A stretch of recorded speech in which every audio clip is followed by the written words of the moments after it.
मित्रांनो, मी चंद्रमणी जाधव, तुमच्यासारखाच एक सामान्य माणूस. आता सध्या इलेक्शनचे वारे वाहत आहेत आजूबाजूला. आपल्या भारताला 1947ला स्वातंत्र्य मिळालं आणि त्यानंतर आत्तापर्यंत 75 ते 77 वर्ष झाली.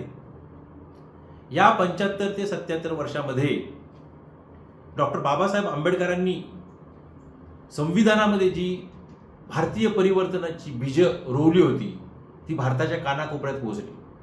परंतु आजही सामान्य माणसाला अन्न, वस्त्र, निवारा, शिक्षण, आरोग्य, सडक, पाणी, बिजली आणि रोजगार या समस्यांचीच झुंजावं लागते. खरं तर 1952च्या सार्वत्रिक निवडणुकानंतर भारतीय संविधानाची अंमलबजावणी भारतात सुरू झाली. पंचवार्षिक योजनाही सामान्यपर्यंत पोचाव्यात यासाठी प्रयत्न केले गेले.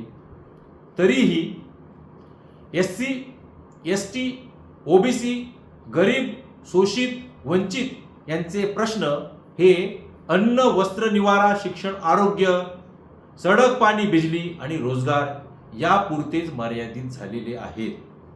असं का झालं याचा शोध आपण घेतला पाहिजे. मित्रांनो, नेमकी हीच गोष्ट आपण समजून घ्यायला हवी असं मला वाटतं. म्हणजे बाबासाहेबांनी संविधानामध्ये मार्गदर्शक तत्व टाकली आणि सोबत त्यांनी रस्त्यावर येऊन लढाया पण केल्यात वेगवेगळ्या. राजकीय क्षेत्रामध्ये रणनीती आखून त्यांनी बऱ्याचशा गोष्टी पदरात पाडून घेतल्या शोषितांसाठी, गरिबांसाठी, वंचितांसाठी.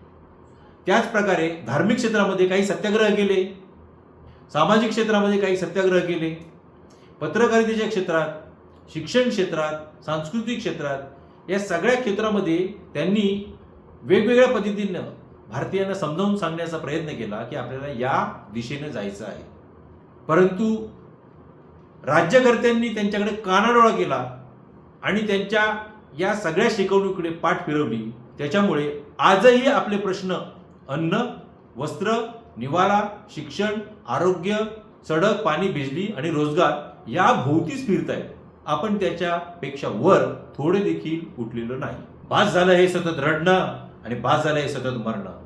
यावर काहीतरी आपल्याला उपाय काढावाच लागेल. बाबासाहेबांनी कसं काय काहीच नसताना आपल्या लोकांचं संरक्षण केलं? बाबासाहेबांनी कसं काय काहीच नसताना आपल्याला उभं केलं? या सगळ्या गोष्टीसाठी बाबासाहेबांच्या स्ट्रॅटेजीज आणि बाबासाहेबांची रणनीती पुन्हा नव्या स्वरूपात आपल्याला उभी करावी लागेल असं माझं ठाम मत आहे. यावर उपाय म्हणून बाबासाहेबांनी कुलूप आणि चावी म्हणून सत्ता ताब्यात घ्या आणि मोक्याच्या जागा प्राप्त करा अशा प्रकारचा उपाय सांगितलाय. आज सगळ्यात जास्त थिंकर हे आंबेडकरी समूहामध्ये आहे. आज सगळ्यात जास्त लढाऊ कार्यकर्ते हे आंबेडकरी समूहामध्ये आहेत. वकील, डॉक्टर, प्राध्यापक, शिक्षक, सामाजिक कार्यकर्ते हे सगळ्यात जास्त आंबेडकरी समूहामध्ये आहे. आपणच काँग्रेसला वाढवलं, आपणच BJPला वाढवलं, आपणच शिवसेनेला वाढवलं, आपणच राष्ट्रवादीला वाढवलं.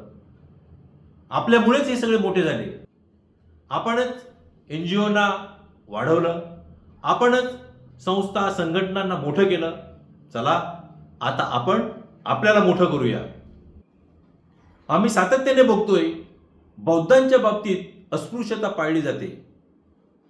त्यांना इथे प्रतिनिधित्व द्यायचं नाही, त्यांना तिथे प्रतिनिधित्व द्यायचं नाही, त्यांना या प्रक्रियेतून गाळायचं, त्यांना या प्रक्रियेतून डावलायचं. अशा प्रकारची एक परंपरा सगळ्या राजकीय पक्षांमध्ये आम्हाला दिसून येते.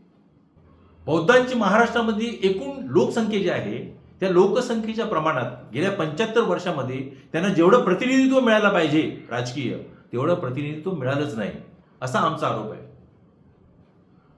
हा लोकसमूह जर सत्तेमध्ये आला तर लोककल्याणार्थ अनेक धोरणात्मक गोष्टी हा सक्षमपणे करू शकतो असा माझा विश्वास आहे.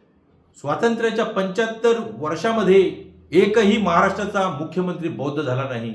त्याच्यामुळे हीच ती वेळ आहे जेव्हा या महाराष्ट्राचा मुख्यमंत्री बौद्ध समूहातून झाला पाहिजे. चला, आंबेडकरी समाज म्हणून या कसोटीच्या क्षणी आपण सामुदायिक शहाणपणाचा निर्णय घेऊ आणि या महाराष्ट्राला बौद्धांचा CM देऊ. 2024-25 मध्ये या महाराष्ट्राला बौद्धांचा मुख्यमंत्री मिळवून देऊया. आता सगळ्यात मोठा प्रश्न हा आहे की एवढं मोठं शिवधनुष्य आपण कसं पेलायचं. तर माझं तुम्हाला हे सांगणं आहे की बाबासाहेबांनी नेहमी थिंक बिग या कॉन्सेप्टचा विचार केला. त्यांनी पार इंग्लंडला जाऊन गोलमेज परिषद अटेंड करून फॉरेनवरून अस्पृश्यांसाठी किंवा दलितांसाठी अधिकार झगडून आणि झगडून आणले. ते एवढ्या अटीतटीचे होते की गांधीजींना त्यांच्या विरोधात उपोषणाला बसावं लागलं आणि त्यांना माघार घेण्यासाठी जबरदस्ती करावी लागली. बाबासाहेबांनी हे फक्त एकदाच नाही केलंय, अनेक वेळा ते फॉरेनला गेलेत आणि त्यांनी तिकडून इंग्लंडच्या पंतप्रधानांना भेटून, इंग्लंडच्या तिकडच्या महत्त्वाच्या लोकांना भेटून आपल्या अस्पृश्यांचे प्रश्न वेशीवर टांगून तिकडून आपल्याला अधिकार आणण्याचा प्रयत्न केलेला आहे. एवढं त्या काळात करणारा माणूस आज बना या भारत देश आणि त्याचं संविधान देऊन जातो आणि आपण साधे महाराष्ट्राचे सीएम होऊ शकत नाही. नक्कीच जर आंबेडकरी जनतेने हे ठरवलं तर या महाराष्ट्राला बौद्धांचा सीएम देणं अजिबात अशक्य गोष्ट नाही. दुसरा एक प्रश्न समाज म्हणून आपल्या पुढे उभा आहे तो हा की आपली लोकसंख्या जी आहे ती अतिशय कमी आहे. शेड्यूल कास्ट म्हणून जेवढी लोकसंख्या असायला हवी तेवढी लोकसंख्या आहे, त्याच्यामध्ये बौद्ध यांची लोकसंख्या ही कमी आहे.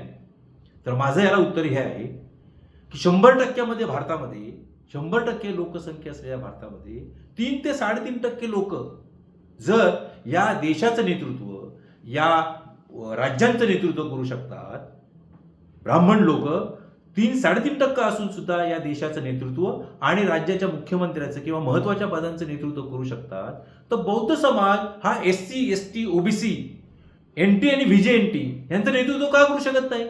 तेवढा शहाणपणा बाबासाहेबांनी त्यांना दिलेला आहे आणि तो शहाणपणा सत्तेमध्ये आला तर धोरणात्मक पातळीवर पुढच्या अनेक पिढ्यांसाठी बौद्ध सीएम हा चांगले निर्णय घेऊ शकतो असं माझं ठाम मत आहे. मी मगापासून तुम्हाला हे समजावण्याचा प्रयत्न करतोय की आपले प्रश्न हे अन्न, वस्त्र, निवारा, शिक्षण, आरोग्य, सडक, पाणी, बिजली आणि रोजगार हे आहेत. कोणाचे प्रश्न आहेत हे प्रश्न SC, ST, OBC, NT, VJNT यांचे प्रश्न आहेत. म्हणजे स्वातंत्र्यापूर्वी पण हेच त्यांचे प्रश्न होते आणि स्वातंत्र्यानंतर देखील हेच त्यांचे प्रश्न आहेत. मग हे प्रश्न सोडवणार कोण? हे प्रश्न तोच सोडवणार ज्याचे ते प्रश्न आहेत, म्हणजेच ज्याचा प्रश्न त्याचं नेतृत्व. आणि या म्हणीप्रमाणे आपणच या समूहाचं नेतृत्व केलं पाहिजे आणि तरच आपले प्रश्न सुटतील असं मला ठामपणे वाटतं. महाराष्ट्रामध्ये SCची जी जात समूहांची संख्या आहे ती 59 आहे असं सांगितलं जातं, ज्याच्यामध्ये बौद्धांसहित, चर्मकारांसहित, ढोल, मातंग, मांगांसहित सगळे जाती समूह येतात. बौद्धांनो, तुमच्या पुढाकार घेण्यामुळे या सगळ्या जाती समूहाचे लोक हे हळूहळू पुढे येतील आणि ज्याचा प्रश्न त्याचं नेतृत्व म्हणून हळूहळू नेतृत्व करायला सुरुवात करतील. म्हणून तुम्ही पुढाकार घेऊन हा चमत्कार आपल्या महाराष्ट्रात करून दाखवा. त्यानंतर तुमचं अनुकरण करत करत या सगळ्या जाती समूहाचे लोक पुढे येतील आणि आपले जे हजारो वर्षाचे प्रश्न आहेत, अन्न, वस्त्र, निवारा, शिक्षण, आरोग्य, सडक, पाणी, बिजली आणि रोजगार हे सोडवण्यासाठी पुढाकार घेतील. दुसरी एक गोष्ट बाबासाहेबांनी अतिशय महत्वाची करून ठेवली आहे ते म्हणजे त्यांनी आपल्याला आपले शत्रू जे आहेत ते समोर दाखवून ठेवले. त्यांचं स्पष्ट म्हणणं आहे या भारतामध्ये आपले 2च शत्रू आहेत. एक, ब्राह्मणवाद हा आपला शत्रू आहे. 2, भांडवलशाहीवाद हा आपला दुसरा शत्रू आहे. चित्र जर एवढं क्लिअर असेल तर आपल्याला कोणाच्या विरुद्ध लढायचंय हेही क्लिअरच आहे की. आंबेडकरवाद्यांना हे सगळं माहिती आहे. ब्राह्मणवादाविरुद्ध कसं लढायचं याचं ज्ञान त्यांना आहे, कारण बाबासाहेबांनी ऑलरेडी त्यांना दिलंय. भांडवलशाहीच्या विरुद्ध कसं लढायचं हेही बाबासाहेबांनी त्यांना सांगितलेलं आहे. त्याच्यामुळे आंबेडकरवाद्यांना हे नक्की आणि निश्चित माहिती आहे की या सगळ्याशी डील कसं करायचंय आणि या सगळ्याला कसं हाताळायचंय. ब्राह्मणी व्यवस्था अजूनही आपल्याला गुलाम समजत आहे. ब्राह्मणी व्यवस्थेला कसं हाताळायचं हे तुम्हाला आणि आम्हाला नीट माहिती आहे. भांडवलशाही अजूनही आपल्याला गुलाम समजते. या भांडवलशाही विरुद्ध कसं लढायचं आणि त्याला कसं हाताळायचं हे तुम्हा आम्हाला नीट माहिती आहे. मित्रांनो, आंबेडकरी समूह हा सगळ्यात महत्वाकांक्षा ठेवणारा समूह आहे.